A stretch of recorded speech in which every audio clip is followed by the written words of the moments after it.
A few others that have registered, but what I might do is actually stop our beautiful music for this morning and we will get going. So I hope everyone's well on this beautiful Friday, and we'll get rid of that one over there and you should have the screen back. So welcome, and may I say Warami, which is obviously Darug language for welcome, where I present this to you today, and may I pay my respects to all Indigenous owners of the lands of which we occupy today, both past and present, but also emerging, and look forward to helping their traditions come to life in what we do as educators of the environment and what was being done on the land previous to us. So quick brief, I think we've got a few newbies online, which is great to see again. So Nicole, thank you for joining us, and a few others there. So just a quick revision on who we are. So Outdoors New South Wales and ACT is the peak body for all things outdoor activity, recreation, therapy, education and adventure tourism. So you can see there that we have a wide variety of different stakeholders that connect with us on a day-to-day basis that Leslie and I talk to on an hourly monitoring minute-by-minute basis and provide assistance for them. And we do that via various means. We do it through advocating, we do it through information and data share, but tools and resources for the sector. And obviously during the times of which we have been through in recent months, it's trying to get information and definitely advocacy in the space of trying to get our activities back in business, proving to be difficult as we come through another second wave of this disease. So look, I want to jump into it because we've got a jam-packed session today, and there is a lot that I want to update you on from a week in review sense. I'm really pleased to tell you all that as of last night, we submitted what we hope to be an improved COVID safe plan to the Department of Health. So thank you for the ones that gave us your comments, very great comments by the way, and thank you so much. And we have been able to compile that into what we saw as an acceptable presentation of what we can achieve as a sector, and hopefully Department of Health will review that. If they are satisfied and approved, it will go on to the Service New South Wales portal as one of the recommended templates, which will certainly help us in trying to get back particularly our school camps. I did receive some correspondence from the Department of Education yesterday. It did highlight that nothing really has changed, unfortunately due to the increase of numbers in New South Wales and ACT. ACT have both stopped camps overnight, and New South Wales is still no change. In actual fact, they did highlight that they're telling their schools that they can certainly put temporary bookings in for term 4, but encourage them to look at the cancellation policies on it because they're not knowing where term 4 is going to go. So we hope that by submitting this COVID safe plan through Department of Health, that is an avenue that we can help them in understanding the low risk that's involved in our activities. So more to do on that later. Some of you may have heard about Kate Carnell's inquiry into insurance for small business, and I know insurance has been a big topic of ours on many of our sessions, and we've had Affinity come and talk to us. This is quite interesting. This is happening at the federal level, and it's not just our sector, of course. It's a lot of different SMEs that are being affected by insurance companies. So Kate Carnell, who's the Commissioner of Small Business federally, has come out with this inquiry notice. We have certainly put forward our expression to be engaged in that process as a peak body, and they've accepted that with open arms. In actual fact, they're going to come to our next week's forum to explain what the inquiry is about. But can I encourage you all to please complete the survey? I'll get Leslie to put that link into the chat for you so you can easily click on it. But if you can please complete that survey and tell them your experience from an insurance perspective in our sector. The other link there that I'll ask Leslie to also throw into that chat is the heat map, and this is something that you'll need to monitor as a business. There was some news that the government's starting to recommend people not to do essential travel. I'm trying to get clarification on that at the moment, but the heat map will certainly provide some guidance on where some of these clusters are happening and appearing. So certainly in your own business, checking if people that are attending your business have been in these cluster areas is certainly recommended. So keep an eye on that heat map, and that's another great link for you. There are some new tools out from the government, new posters available for business. Again, another link there for you. Easy to download and print and stick into your business or post on your socials or digital means.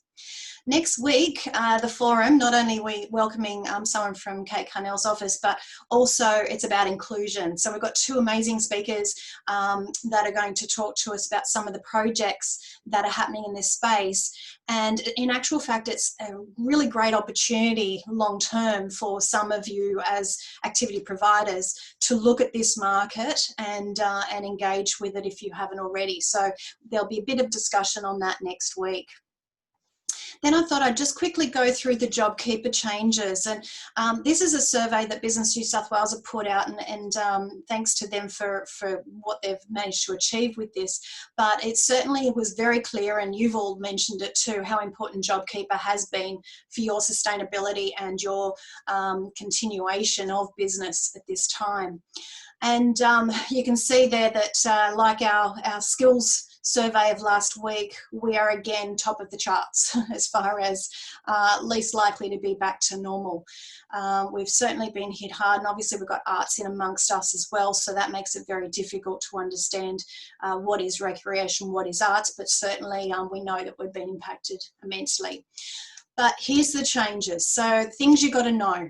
From the 27th of September, it's changing, and it will remain in place till the 28th of March.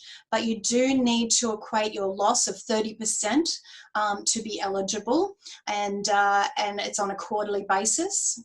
And it does reduce in payments depending on how many hours your employees work. So here's a bit of a guide. Feel free to take a photo of that or let me know and I can send you this. But certainly it is changing. It's important for your businesses to get ready for this change, not rest on your laurels at this point in time, and prepare for it. Liaise with your accountant, work out what needs to be done in this space, and keep abreast of what is to come. So what I thought I'd do is hand over to our guest speakers today, and the first one, who I've known for quite a few years, and that's Jonathan Cobos. He's actually the director of VisitCanberra, and as excuse me, I'm losing my voice. As a key component to our sector, tourism is quite an essential entity to what we do as activity providers. I thought I'd ask Jonathan to come on and just give us a bit of an update on what he's doing with VisitCanberra, because we had Destination New South Wales on a few weeks ago. So Jonathan, I'll actually hand over to yourself, and I'll stop sharing my screen so people can see you. Thanks, Laurie. I hope everyone can hear me. It's great to have the opportunity to talk to everyone today.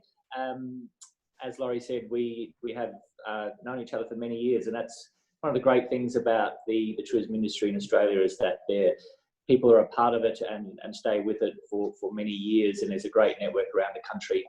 And I think that network of people and connecting and engaging is going to be a really important part of what helps with recovery and getting everyone back to operating differently, but also more normally. And from our perspective in Canberra, it's going to be a really important part of what constitutes economic recovery, not only for Canberra, but we are embedded in a region that's really important. So hopefully the work that we do also flows through to the surrounding region of New South Wales, and we engage really closely with everyone. So yeah, there's no doubt that the last, essentially probably since December last year, it's been a really difficult time for the industry in this part of the world, for the ACT and the whole of southern New South Wales. I think we've come through a period that started with, I still remember the night in December when the smoke descended on the city, and we had this extended period of smoke haze, and then the devastating bushfire that came through Namadgi National Park. We then had a hailstorm, a random freak hailstorm here that caused widespread damage across the city.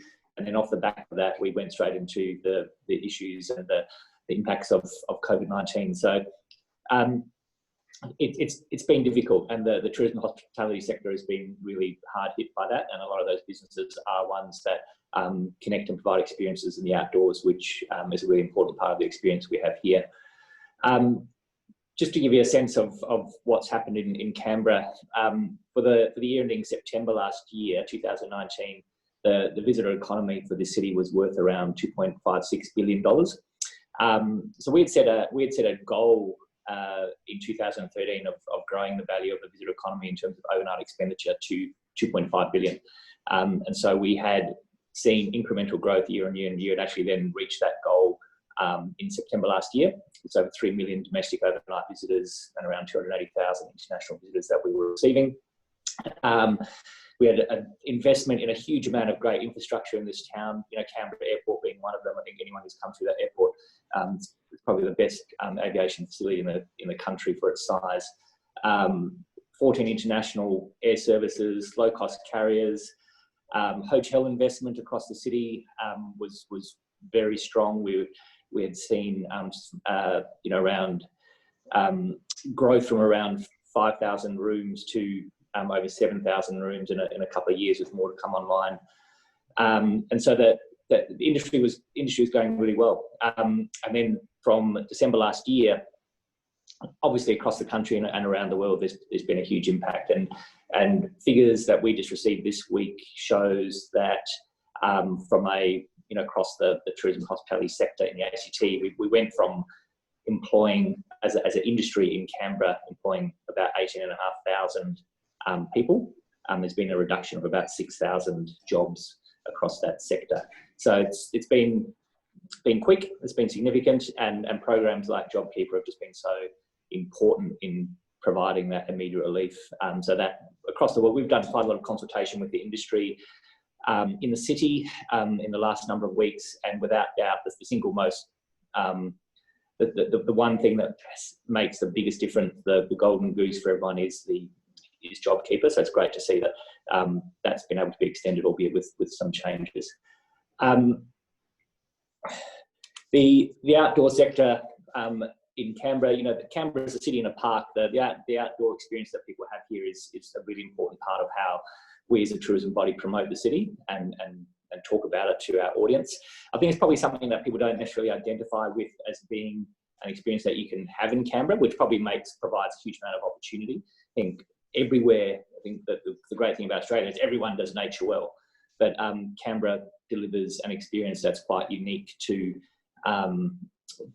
this destination, being embedded within regional New South Wales, but also creating a nature-based experience that's very close to the city. So everything from the National Arboretum that's here to the Australian National Botanic Gardens, to a range of sort of urban natural areas that are within the suburbs around Canberra, then through to the beautiful national parks and alpine wilderness that extends from the city. The devastating thing for us was the Namadgi bushfire. So we almost got to the end of that bushfire season without impact on the ACT, and then just by random incident, a very unfortunate accident, that fire started just with a helicopter doing some work looking for fires in the Namadgi, and that's and affected around 80% of that national park. So the good news is parts of that park have started to open again, which is great. There's been a huge amount of work done to repair and bring back some of those spaces, which has been fantastic. Part of it's opening. There's a lot of trees in there that are sprouting, a lot of fuzzy trees, which you also see as you go down the south coast and those sort of areas as well, which is beautiful to see. And hopefully when spring hits, we'll see a lot more recovery in that area, because that's such an important part of what makes up the nature-based experience here, and we want to provide opportunities for the private sector to access that more. So how do we come back from where we are? I think sorry, I'm just going to do an adjustment there. How do we come back from where we are? So I think as time passes, from an AC government perspective, I think we've got more and more weight leaning into the economic recovery camp, rather than managing public health crisis issues. That is still ever present and relevant, and I think that what's happening in Melbourne and outbreaks in Sydney and surrounds has been something that we're very conscious of. But the good news is that Canberra's had 0 cases for well over 2 weeks now. There's never been community transmission in the city, and the better news is that the borders have always been open. We never shut the borders, and so it's good to have systems in place that manage the issues associated with this disease in that way. So the AC government, in addition to what the federal government's done in terms of recovery, the AC government's invested about 350 million in economic stimulus that across the board. And those it's a whole range of things. And it's where government can sort of pull levers and make things happen quickly. So it's across things like stamp duty concessions, payroll tax relief, fees and licenses, utility rebates, rent relief across AC government-owned properties, commercial tenancy negotiations, rebates for vocational education and training, all those types of things. So that's totally 350 million, and there's likely to be more to come in the months ahead. And that just makes a difference. It all adds up, and it all makes a difference to help keep people surviving. The thing that's made the biggest difference is about bringing people back. So the easing of restrictions and getting activity happening through businesses has been so valuable. We've had, I often refer to one of our sort of long-standing Canberra attractions. For those of you who visit the city, Cotton Green, it's over 40 years old as a business, and it's kind of like the canary in the cage. If that business has been up for 40 years, but it can't get through this period, it's a huge issue. And they are up and running. They've got people coming through. People are spending money there. They're happy, and it's wonderful to see that we can promote the city with some confidence. And sorry, just in terms of the things that we've been doing with.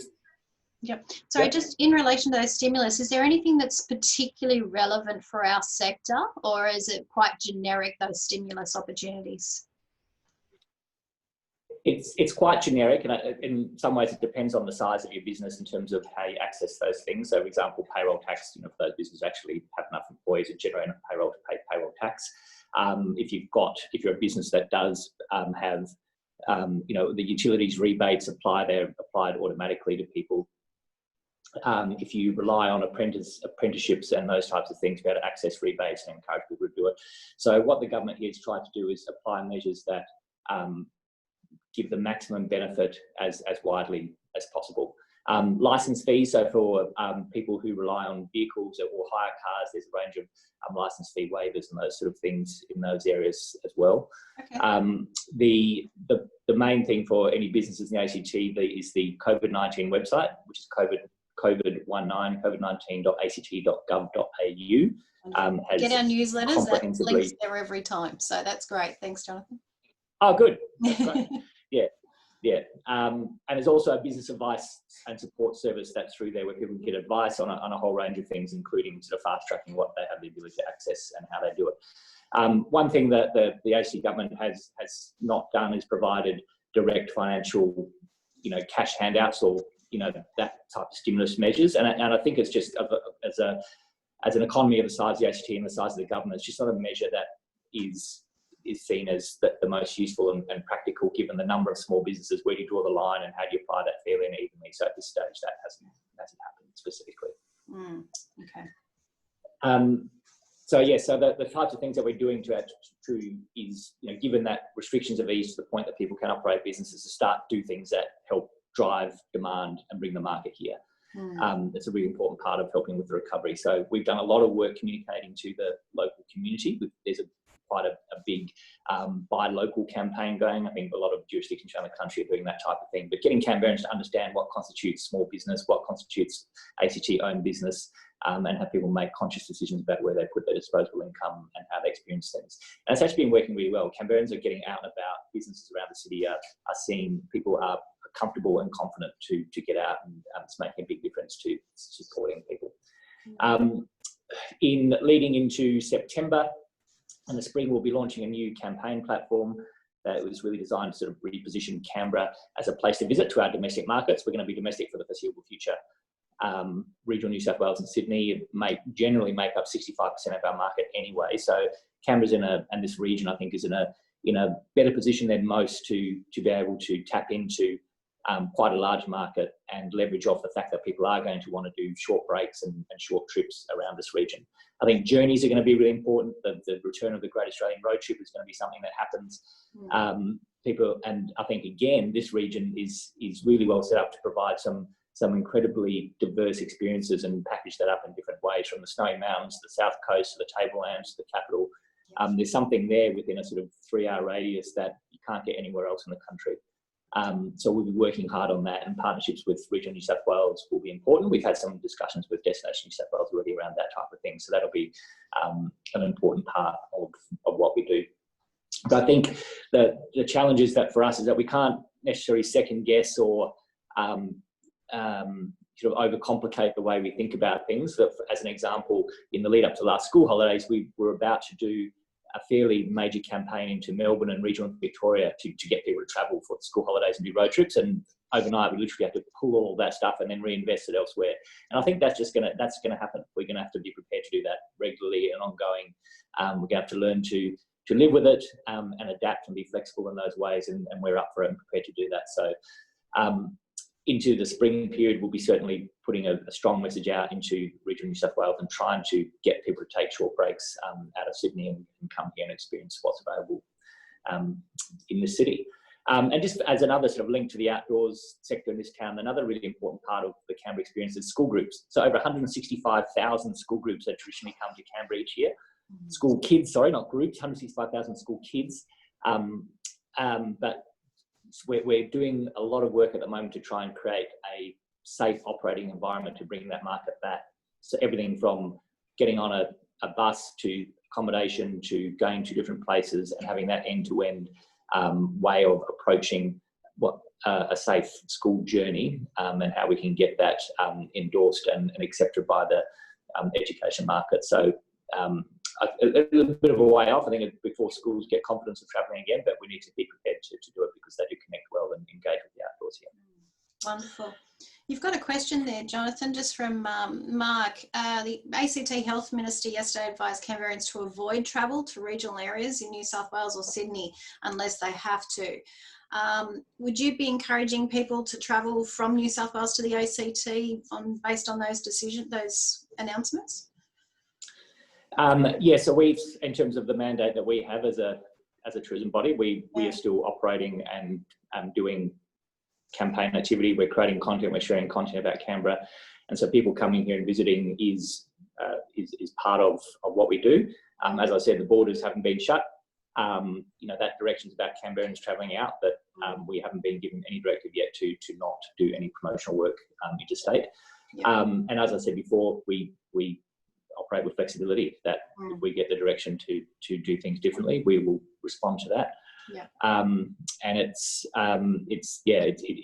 the way it is at the moment for the foreseeable future. I could be speaking before it happens, but I can't see New South Wales getting to that recommendation yet, but I can see why ACT might be recommending Canberrans not to. There may be situations, and I think there's, you know, Queensland has closed its borders to Sydney and Greater Sydney. You know, that hasn't, you know, those discussions haven't been proposed next yet, but they might, you know, scenarios where you have specific postcodes or different regions. But, you know, I think the positive thing about Canberra is the borders haven't been shut and we've been able to manage it. But we've seen what happens in Victoria. Things can change very quickly. So, yeah.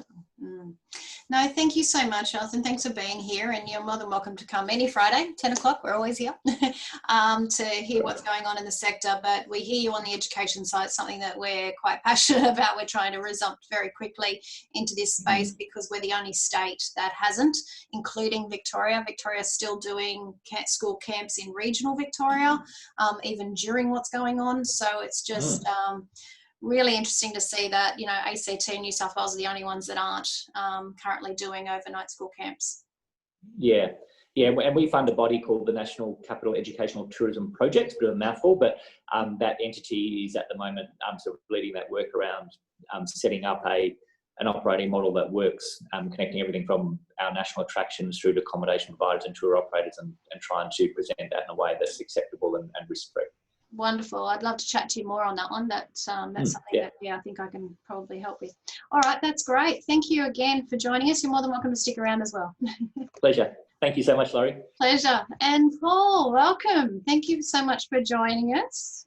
Good day, Laurie. Now, Paul's from the Centre of Resilience, but I'll let you introduce yourself because you can do it better than I can. So I'll hand over to you and off you trot. No problem. Thanks, Laurie, and thanks for the invitation. Thanks for the opportunity. G'day, folks. My name's Paul Ryan. I'm the director of the Australian Resilience Centre, which is a private company, but we've sort of focused on resilience of communities, of businesses, of organisations, and that connection between people and place. And I've ended up here because David Chitty, who's on the call here, who's a member of your group and has been a fantastic supporter of the bushfire recovery process here in Victoria. Kind of mentioned to Laurie that we've been, you know, talking about recovery and thinking about resilience and that sort of stuff, and so that's how I kind of ended up here. And I guess, before I start, I just want to acknowledge, obviously, that the impact that first the fires and then COVID have had on so many people, particularly in your business, your industry, and just how devastating that is. And we're talking with people down here in terms of bushfire recovery. I'm based in northeast Victoria, and just the impact on businesses and the stress and all of that. So just, I guess I just want to acknowledge that and recognise just how stressful this is for people, and what a challenge it is. And that stress isn't over, and it's going to continue for some time. And in Victoria, we're facing probably a regional lockdown soon, and compulsory masks from Monday and all of that kind of stuff. So what I want to talk about, while acknowledging that stress, I want to talk about something that Jonathan just touched on there, is what does recovery look like, and how do we start to think about that kind of navigation out of recovery. And I've got a few slides here that I'll share. And look, it seems strange to be talking about recovery when so many people are still deep in this kind of stressful phase, but it's also, I think, one of the challenges that we have to face, which is we've got to deal with the immediate stress, but we've also got to think about what recovery looks like. And we keep using the analogy down here of, it's a bit like changing the tyres on the car while you're going along. You have to sort of keep driving. You've got to keep going forward, but you've got to deal with all of this kind of complex stuff of getting your business, surviving, dealing with the bureaucracy, getting that support that you need, and then still keep driving in a direction. So the way I want to do that is to talk about a couple of things. Mostly when I give talks to people and you try to use an analogy or a metaphor, it often doesn't really resonate, but I reckon this one might resonate with this group, is around the idea of, we're in this incredible period of disruption and uncertainty. And I love this quote from some colleagues of mine in Scotland that work on sort of systems and how they change. And they say, when you're in unknown territory, look for a compass, not a map, because as people on this call and in your industry know well, that, maps can be wrong. You can end up off the map, but if you've got a compass, you can find your way. So I want to talk about two little tools that we use, and they act like compasses for us, and they act like that in our business, but also in the work that we do and the communities and organisations that we work with. And the aim here, my aim here, is really to stimulate some thinking, to help you think about that future recovery, what it might look like. And they're not prescriptions, they're not blueprints, they're kind of thinking tools, heuristics we call them, that just to help you think and maybe open up some thinking about what the next phase looks like. So the first one, which people will have seen various versions of, but is this kind of idea of an iceberg model. And if you think about the tip of the iceberg, the bit you see above the water is kind of the event. And we can see, this is something we can see, and these are, it's really evident to us, obviously, that Jonathan just talked about. You drive down to the south coast. I was over there a few weeks ago, and you see the fire recovery. It's, we can still see the impact of fires and houses that have been lost and all of that stuff. And you can get really focused on that, but it tends to lock us into for thinking about just that event. And of course we have to deal with that event, but it also triggers us into a certain way of thinking about things. It gets us into very reactive. We're responding to that event. It's very fast. So these, events are often very fast. They're things that happen quickly to us. So they're often unexpected and quick. We don't have a lot of lead time into them. But they're often a kind of symptom, if you like, of something deeper and something, and we'll get to that about what's under the water. And they're often just about parts of the system. So it's something that happens to, one part of the system, and it has a big impact, but it's often not a kind of holistic sort of thing. Sitting under that are patterns. So, events are part of patterns. And bushfires, we all know we live in, one of the most bushfire-prone countries, and the southeast of this country is one of the most bushfire-prone areas in the world. We've got a pattern of and a history of big fires over, a long period of time. And of course, we can sort of start to adjust to that pattern. The challenge now is that pattern's changing. So the pattern around fire and, climate is obviously changing. COVID's a novel event, so there's not really a pattern there. And that's in part why it's such a challenge to us, is because we don't have experience with this. There's no one alive that experienced, you know, or there might be a few people around, but they're not very common, is people that experience the last kind of major event like this. So it's a new shock to the system. It's a new event. It's not part of a pattern. And so that's why we're struggling, and day to day we're all learning and that sort of thing about it. But patterns, you know, give rise to events, and we can sort of ask, when we talk about an event, we say, well, what happened? You know, what's happened or what happened? When we talk about patterns, we can say what's been happening and what might happen in the future. So we can start to sort of look at the patterns of disruption and those sorts of things. Sitting below that are structures, and by structures I mean these are the big things that organise the world around us. So, you know, climate is one, land tenure, you know, business structures, you know, public, private, our democracy, our states, all of those big organising things that kind of organise our system, our economy, those sort of structures. That's what, you know, generates these patterns. And if we look at COVID, it's the global structure, the, you know, global travel patterns is what sort of spread COVID. It's the connection between us all now, in the way that, you know, people are connected in ways that they weren't connected in the past. So looking at those big structures and how they're organised can help us to understand patterns, and then that can help us to understand the sort of events that we have to deal with. And sitting under all of that is kind of how we think about these problems and how we think about the world around us. So all of those structures are kind of things that we think are a good idea. There's other models out there. There's other models for, you know, the way economies are organised, the way political systems are organised. You know, North Korea and China and Russia have a different way of thinking about, you know, the way they organise their political system. There's other models for thinking about land tenure and the way we share resources. There's other models for thinking about how we structure businesses. There's other models for how we support businesses during times of need, and all of the things that Laurie and Jonathan just talked about in terms of JobKeeper and those sort of things. They're all just based on paradigms about whether we should support business during times of hardship, how we support them, what sort of support. They're all based on the kind of paradigms that are held at particular times and by particular groups of people that hold sway. All of this stuff down here is stuff about how we think about the system. So, and this tends to be about often about really slow things. So, you know, this is often about how systems change very slowly, about how we change the rules. It's about how we organise our own business structure as a private business operator, but it's also about how the rules of government and society change. These things are often very slow, so they're much slower than the stuff above. And it's often, you know, more holistic, if you like. It's more sort of big picture type stuff. All of that stuff down there can help us, if we're working sort of down below here, it can help us to think much more and be much more proactive. At the tip of the iceberg, we're kind of being very reactive to things and focused on dealing, and we have to do that, of course. We've got to react. We have to respond to the crisis that we're in at the moment. But at the same time, if we stay up there, we're kind of missing the opportunities to do this sort of proactive thinking that we can do down below here.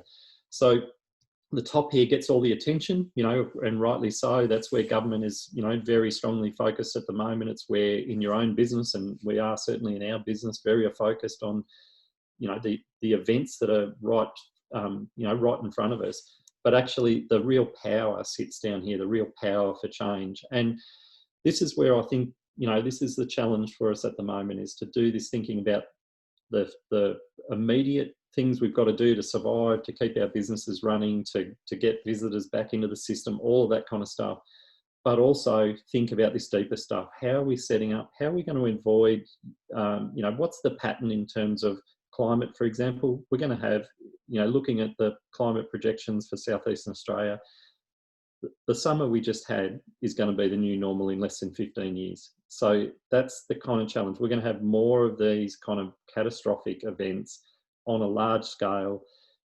Government's reaction to those events, which I, you know, agree very strongly with a lot of the things that, you know, the state governments did in terms of, you know, I live in northeast Victoria. We depend heavily on tourism for our regional economy and local economy. But government locked down, put in a state of emergency, prevented travel, forced evacuations, all of those things. And I fully agree with those things. It helped to keep people safe in those catastrophic times, but that causes massive disruption and impact to businesses, obviously. And so that might be the new pattern. It's not just that the climate's changing, but also how governments and society responds to that pattern.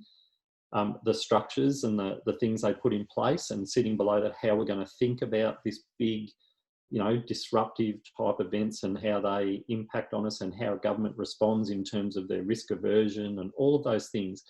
We've got a new pattern there building up, and so how we respond to that, how we think about that as businesses and organisations becomes really critical. If we're sitting at the top of this, if we're focused at the top up here, how much potential have we got for change? Really, if we're up the top here, we're kind of, if you like, we get caught in a persistence mode, a survival mode. We're surviving the event, we're surviving as a business and as an industry or whatever. But if we don't really change, we kind of just, if you like, setting ourselves up to kind of be impacted by future events. So this is where we start to say, let's dig deeper here and say, okay, what are the patterns? How are they changing? And can we adapt to those patterns? If we dig even deeper, we can say, what are the structures that we might need to change, or what are the things we might need to put in place that actually can generate new opportunities, generate new ways of doing things, so that we're not subjected to the same impacts from the same patterns? Or can we generate new patterns, and that might be, for example, generating new tourism markets. It might be generating new clients, customers, whatever the right language is. I'm not, familiar with the terminology of your industry, but we just heard Jonathan talking about, sort of setting up the kind of local reimagining the road trip, and what's the infrastructure and the structures that are needed to support that, to generate a new kind of, niche industry around small family road trips or whatever it might be. And then sitting right down below this is kind of the transformative capacity. This is where, when we're down here at this kind of deeper structural and paradigm level about how we think about things, that's where we can get real transformation, and so we can see real change. And the challenge for us is to kind of do, the thinking at all of these levels in some way over this period, while we're dealing with the top of the crisis at the top there. We also, need to think about this opportunity for more generative or transformative change where it's needed. So difficult to do, I know, and it's hard when you're under stress. I realise that, but now is the opportunity. And so, this just, I guess, reinforcing the point, and there is a real trap up here, is we can just get caught in going back to business as usual, and going back to, after this event is over, and we sort of take a deep breath. But we kind of use the analogy of, this is like putting the slippers back on. This is where we're very comfortable going back to what we were doing before the big crisis or big event. But actually that just exposes us to those future, if the pattern is changing or the pattern has changed, it's just going to expose us to these vulnerabilities again in the future. If we're really about change, we've got to be comfortable not going back to business as usual. We've got to go somewhere else, so some sort of transformative or kind of different kind of future. And we equate this to kind of, stepping out in the high heels. You're not going to get this right the first time around. It's going to hurt. It's going to take practice. It's going to feel uncomfortable. It's going to feel like a change in identity.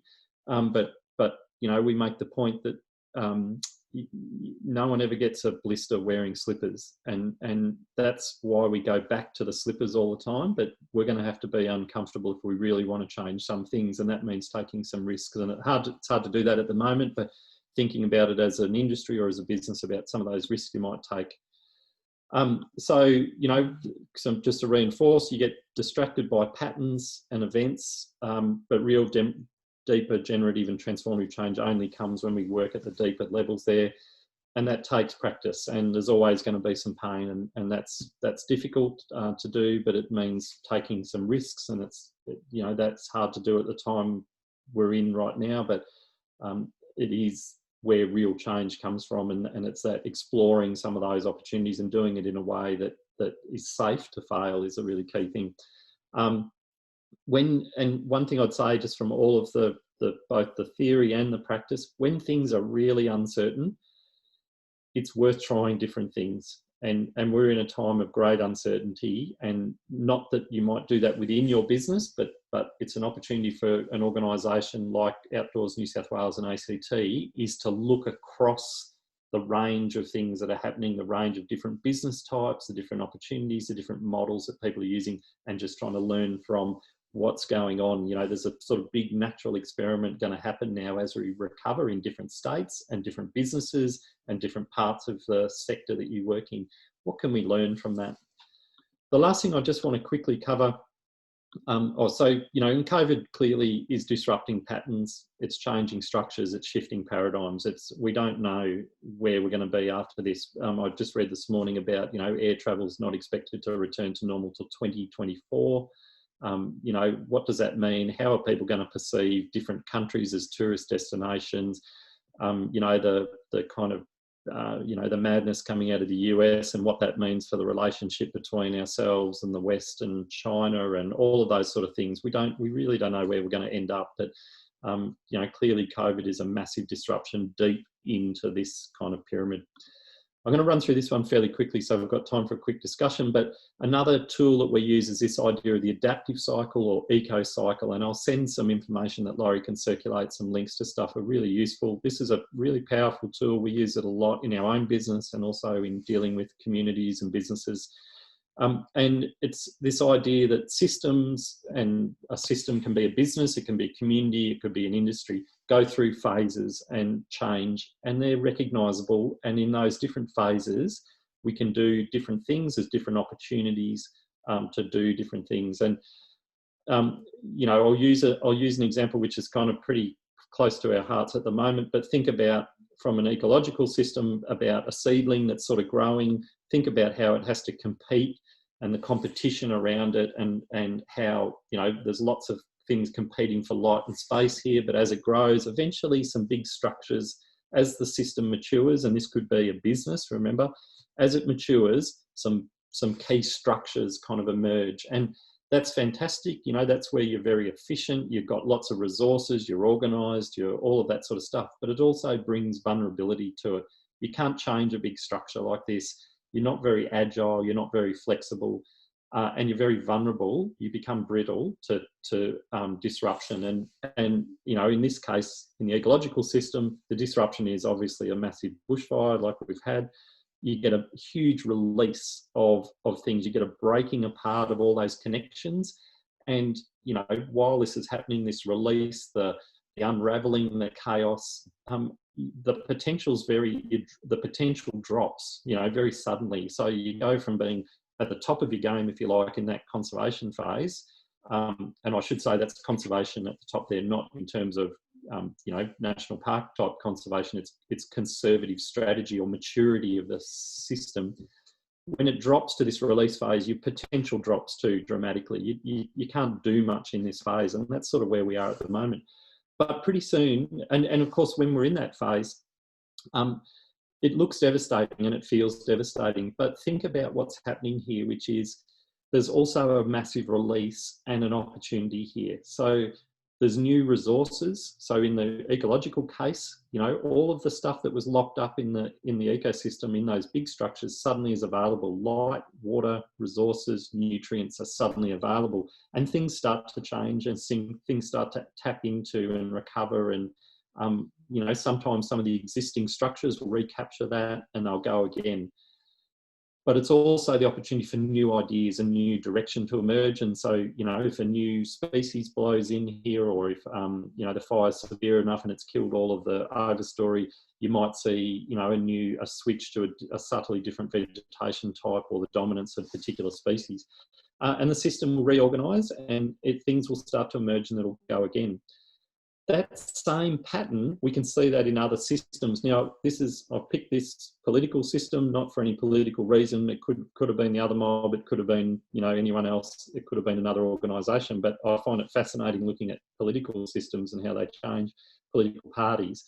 So think about the past, the Liberal Party, where it went, they lost an election, they, you know, you get this big release, and when you get a big release, you get this opportunity for new resources, new species, new ideas get in and think. You know, we sort of, not many of us remember this, but after Howard lost this election, there was a, you know, opportunity, a sort of flirting with a kind of different model, you know, very different model.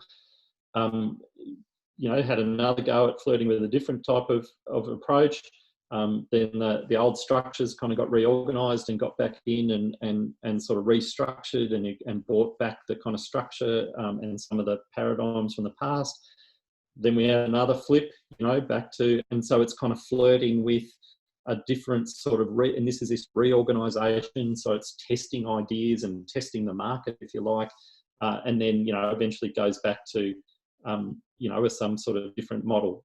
I don't know what the obsession with pies is, by the way, but anyway, and this kind of flow is recognisable in our own organisations. It's recognisable in these big structures around us, political systems, etc.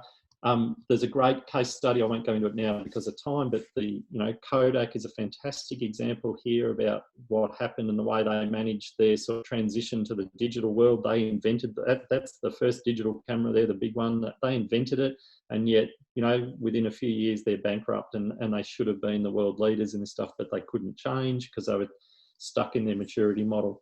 I'm a Victorian, and normally I get people to sort of have a guess here of what this represents, but just in the interest of time, I'll tell you, this is the ladder position of the Essendon Football Club since the 1860s or whenever they first formed. So that's the final position on the ladder at the end of the season where they finish. Now, this is an organisation, keep in mind, that essentially has one objective, and that is to win the most games they can and finish high up the ladder. Look at that pattern. They weren't able to sustain over 100 and whatever that is, 50, 60 years. They haven't been able to sustain a period where they've stayed at some level. They've constantly gone through boom and bust. They've gone through cycles of, you get up the system, that inevitably you get mature, if you like, and maturity brings success, and then you crash, and they go through a back loop, what we call it, you know, going around that back of that figure 8 diagram. So systems go through these changes. COVID, you know, at the moment, I think we're in that kind of release, that crash phase, but we will soon be in this reorganisation phase. And what we do in that reorganisation phase will determine what that next growth phase looks like. So for an industry like yours, how we emerge out of this, the leadership that's been shown by, you know, Laurie and Leslie and the Outdoor New South Wales and ACT group, by Jonathan's organisation, etc., is absolutely critical. That's what's going to set up the next phase. And that's what will shape what that next phase looks like. And it can look like exactly like the past, or it can look like something different. And there is a real question to ask, I think, for all of you is, what's the future that you want?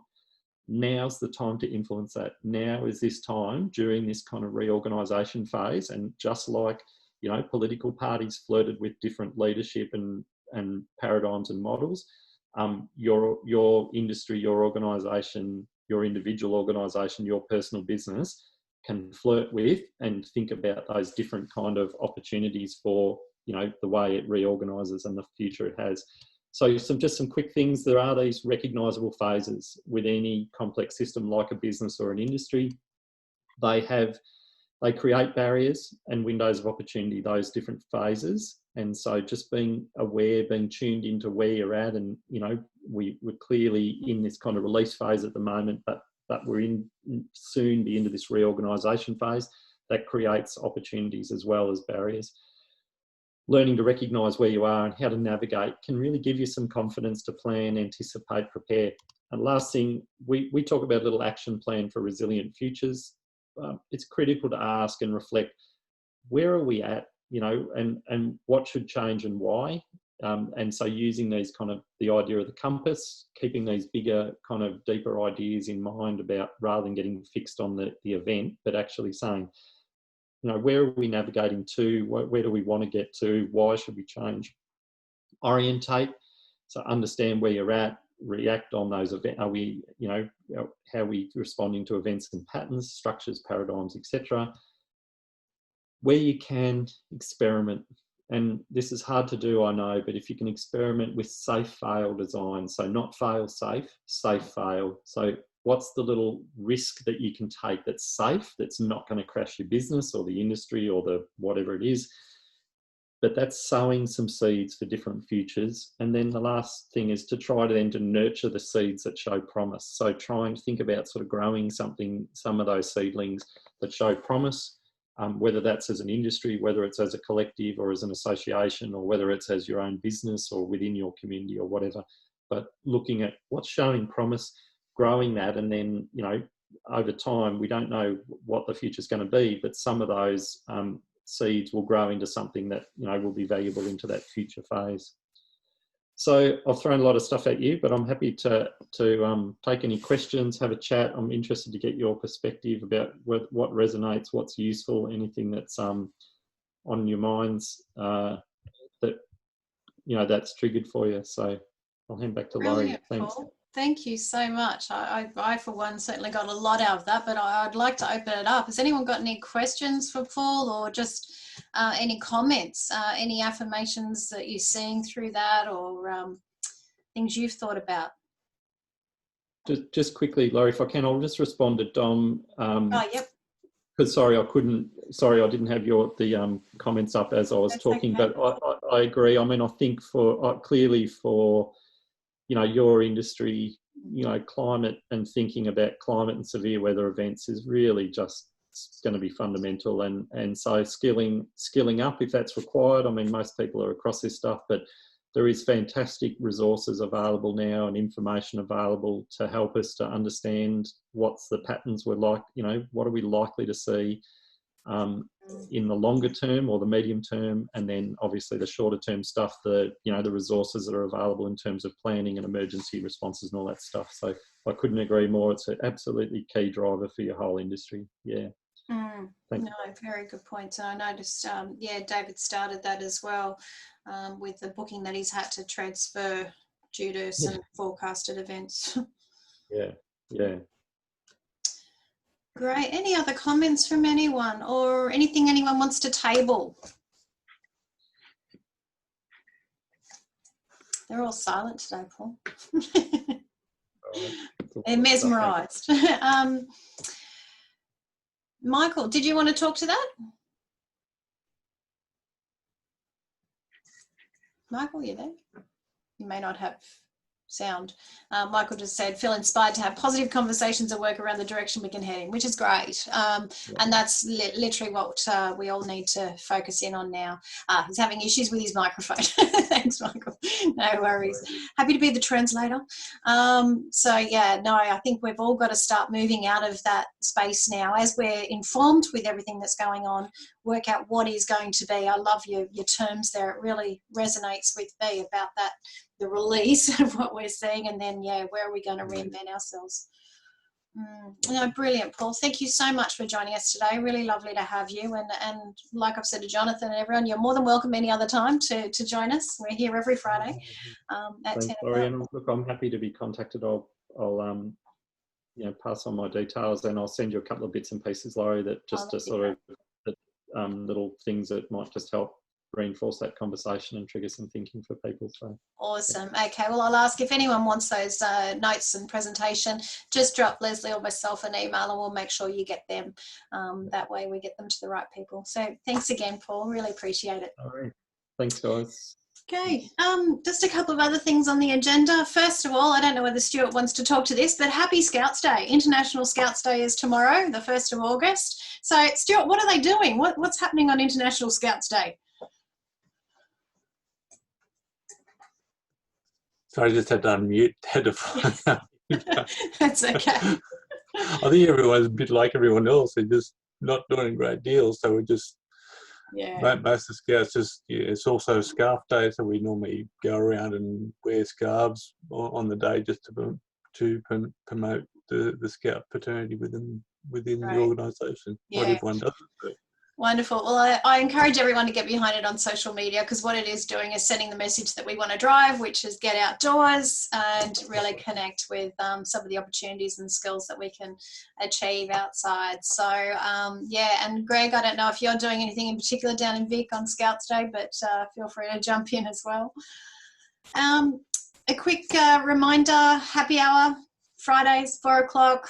If you're Dave's in, anyone's welcome. Jump in, jump out, any Friday, and it's just generally a really good chat about what's happening in the world from a mental health space, but also we come up with the craziest ideas at those forums. So often it's worthwhile to jump on. Our AGM, another reminder, 18th of August. So thanks to those that are RSVPing, and certainly we're watching the space as far as regional travel goes, but we're fine for the moment. We've got around about 25 from the sector coming, which is fabulous, and we look forward to seeing you at that. So if you want to RSVP, jump online and make sure you do that so that we've got your details. But other than that, thank you everyone for joining us today. And if there's any other topics that you want us to cover in any of the future sessions, drop me a line or hang back after we stop recording. We can have a bit of a chat. So have a great day and a great weekend. We'll see you next week.